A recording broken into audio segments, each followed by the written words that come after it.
Magandang araw, Katamaan! Narito ang paraan kung paano bumoto gamit ang e-call vote. Siguraduhin ikaw ay isang rehistrado at kwalipikadong botante. Alamin ang iyong voting status sa branch kung saan ka miyembro.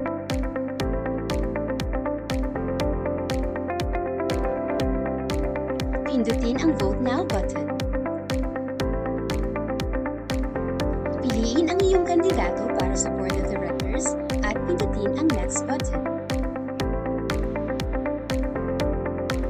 Piliin ang iyong kandidato para sa Audit Committee at pindutin ang Next. Piliin ang iyong kandidato para sa Election Committee at pindutin ang Next button. Suriing mabuti ang iyong napiling kandidato at pindutin ang Cast Vote upang matagumpay na maipasa ang iyong boto. Kung nais baguhin ang iyong boto, pindutin ang Edit Vote bago isumite. Matapos bumoto, makakatanggap ka ng email confirmation. Kung walang nakarehistrong email address, maaari kang magtungo sa iyong branch upang kumpirmahin ang iyong boto. Huwag kalimutang bisitahin ang seksyon ng referendum pagkatapos bumoto. Binabati namin kayo sa inyong matagumpay na pagboto.